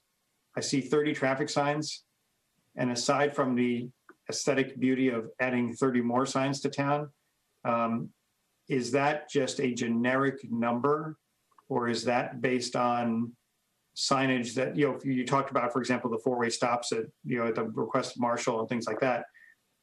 Was that based on any kind of existing inventory of signs that you guys feel are needed, the TAC feels are needed, or is this just, we just want to have money to put signs up when people come to us and say, put a sign up? Well, I mean, I think it's reasonable to think that we will have additional requests for signs. So yes, to a certain extent, yes. But more importantly, the petitions that we have before us now, including some of the ones that we've heard already, do have sign requests to them. Some of them are updating signs that are clearly in need of replacement. And some of them are new signs. And we're not talking about putting signs up at every intersection at the end of every driveway. We're talking about in specific areas that come forward out of a petition process. And so the calculation was made based in part on what we had in front of us. So we have, I think, 20 petitions. When you dig into the petitions, and 3 of the ones we've heard already, each one, I think, had a sign request. And so we just kind of took a look at what we had from our very first hearing and made an educated guess that we would anticipate in a short period of time we would need to have funding for that number of signs. Not short, I shouldn't say it like that, like we're thinking within 6 months, but it was a conversation that happened within the Traffic Advisory Committee based on information that we had in front of us with existing petitions that we were hearing. And this seemed like a reasonable request with the information we had at hand. Okay, so this was not, that's why, go ahead, Travis. I would just add, just because I'm just cognizant of the fact that we've sort of had some of this conversation with the subcommittee and not everybody was there. So I just want to point out too, because one of the questions that came up was sort of, isn't there a signs budget in DPW? That budget's about $1,018 in FY21. So I just wanted to be clear that, and again, what came up in the TAC conversation is, Sean saying, I have a sign budget. Please don't make it seem like this is just my request for more signage. This is TAC specifically so that TAC can be answering questions when they feel it's an appropriate response is to add a new sign, and that the budget that's within DPW for signs is really to replace worn, broken down signs that they are just replacing on a maintenance basis. But we can certainly, this would essentially give TAC the ability to answer those questions and have a place to go without sort of just overtaxing the DPW's budget. But, a longer term conversation on signs could also take place starting as early as the 22 budget with DPW. But yeah, I was just asking more along the lines of, was that based on, yes, we've got 30 places we already know we want to put signs, or 30 signs we want to replace or whatever, or it sounds more like it's like we think we're going to need about 30 signs over the next time period, which is fine. I just wanted to clarify that wasn't based on an exact thing. But I will say, just as a follow-up to that, and again, this is something you can take offline. I don't know philosophically how the TAC views signage, and I'm not anti-signage or anything like this, but I do think that, I hope that, just my comment would be, I hope that the TAC is carefully assessing sign requests, right? Because you don't want to turn it into a place like you said, Tina, where somebody says, oh, I saw somebody go speeding by my house. I want a slow down sign here, right? And then you end up with a town. And I'll point out as my example of this is, I think it's Plain Street, the one when you cross 109 from right where the Richland Food Shops is, and you go over the little old train track thing and you get to the light there on 115 and you cross 109.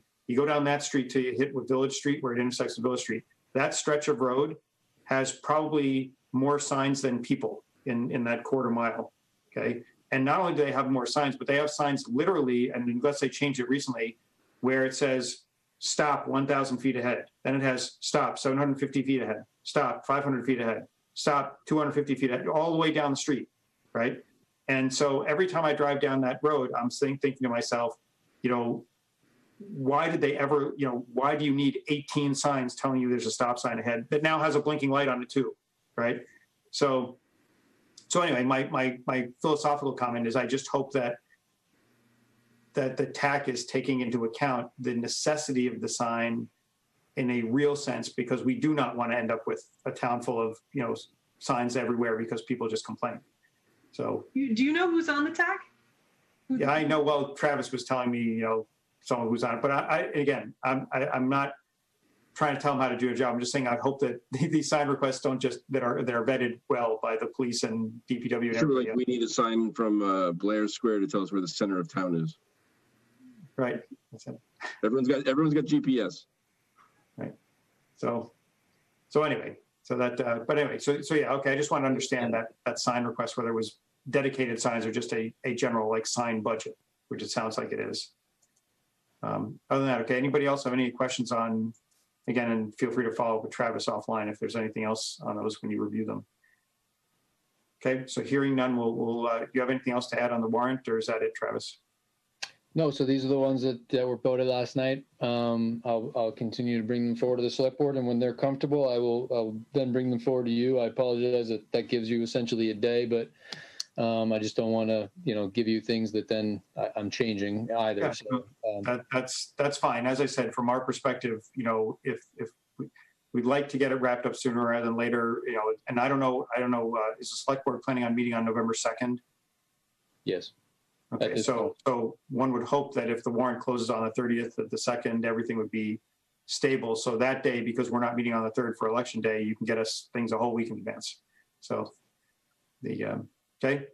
So if we're done with that, that concludes our agenda. So let me just end with a couple of quick notes. As I mentioned already, we won't be meeting on election day. So 2 weeks from now, we won't have a meeting. I haven't even posted for that yet anyway, so there's nothing there. As far as the warrant schedule, I already went over that, right? So the plan is, just to reiterate, the plan is we make our final recommendations on the 10th and the 17th of November with the report to go out on the 20th. I would very much like to make all our recommendations on the 10th if we can, so that we have more time for report prep. So I would encourage everybody on the committee to make sure they're doing their homework ahead of that meeting, especially since we're not meeting on election day, so that we don't get into the 10th and have questions that need people that aren't here. Right? If there are questions that Travis can deal with, fine. But if they're, if it's something where we're going to want to hear from somebody, some other department, Sean, library, whatever, for any requests, let's make sure we're reviewing those ahead of the 10th so that I can make sure the appropriate people are invited for the meeting on the 10th.